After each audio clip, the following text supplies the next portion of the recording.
নমস্কার বন্ধুরা, শুভ সন্ধ্যা। আজকে নিয়ে হাজির হয়েছি দুর্দান্ত স্বাদের ভেটকি মাছের কাঁচা ধনে জিরে বাটা দিয়ে ভেটকি মাছের বাটি ভাপা রেসিপি। এইভাবে ভেটকি মাছের এই বাটি ভাপা রেসিপিটি করে খেয়ে দেখুন বন্ধুরা, গরম গরম ভাতে দুর্দান্ত লাগে। আর ভেটকি মাছের তো অনেক রেসিপি খেয়েছেন, সেই রেসিপি থেকে কিন্তু সম্পূর্ণ আলাদা, আর খেতেও কিন্তু ভীষণ সুস্বাদু। তো চলুন রেসিপিটি শুরু করা যাক।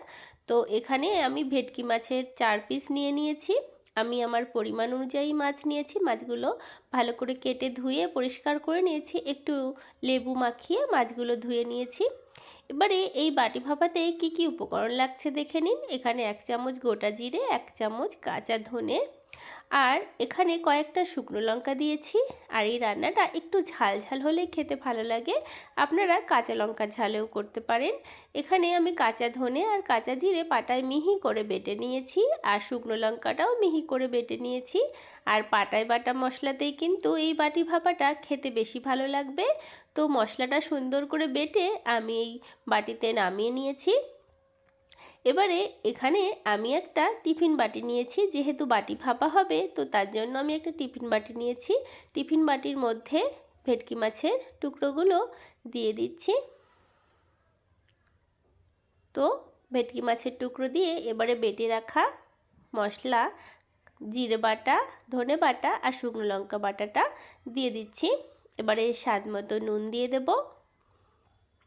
আমার যতটুকু নুন লাগবে সেই বুঝেই দিয়ে দিচ্ছি বাটির ভেতরে, পরে তো আর দেবো না, তাই একবারে দিয়ে দিচ্ছি। পরিমাণ মতো হলুদ গুঁড়ো, আর দেব সর্ষের তেল। এই যে কোনো ভাপাতে সর্ষের তেল দিয়ে করলেই বেশি ভালো লাগে, আপনারাও সর্ষের তেল দেওয়ার চেষ্টা করবেন। তো সব মশলার সঙ্গে মাছগুলো ভালো করে কিছু সময় মেখে নিয়েছি। মাছগুলো কিন্তু বন্ধুরা ভালো করে মাখতে হবে, তাহলে কিন্তু এই রেসিপিটা খেতে ভীষণ ভালো লাগবে। তো মাছগুলো আমার ভালো করে মাখা হয়ে গেছে। এবারে মশলা নিয়েছিলাম যে বাটিতে, সেই বাটি ধোয়া জল দিয়ে দিচ্ছি।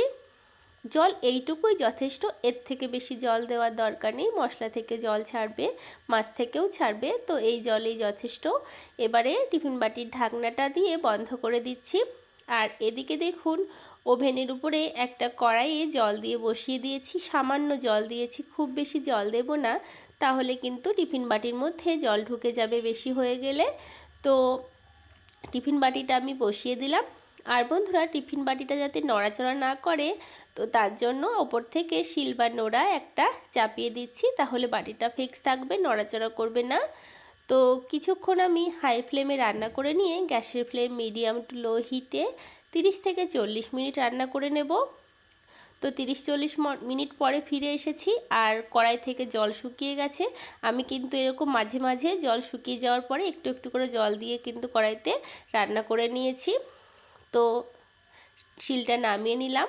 তো রান্নাটা কিন্তু একদম হয়ে গেছে। বাটিটা খুলে আপনাদের দেখাচ্ছি কতটা সুন্দর হয়েছে ভেটকি মাছের এই কাঁচা ধনে জিরে বাটা দিয়ে বাটি ভাপা রেসিপিটি। যদি আপনাদের ভালো লাগে তাহলে অবশ্যই লাইক, শেয়ার, কমেন্ট, সাবস্ক্রাইব করে পাশের বেল আইকনটা প্রেস করবেন। তো দেখুন কতটা লোভনীয় হয়েছে না, কালারটা দেখুন বন্ধুরা, ভীষণ ভালো হয়।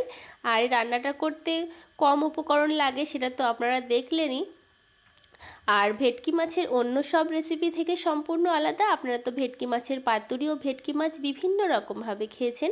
এই রেসিপিটি একবার ট্রাই করার অনুরোধ জানাচ্ছি। এতটাই স্বাদ হয় যে ভেটকি মাছ যদি বাড়িতে আসে তাহলে কিন্তু এই রেসিপিটি করে খেতে ইচ্ছে করবে।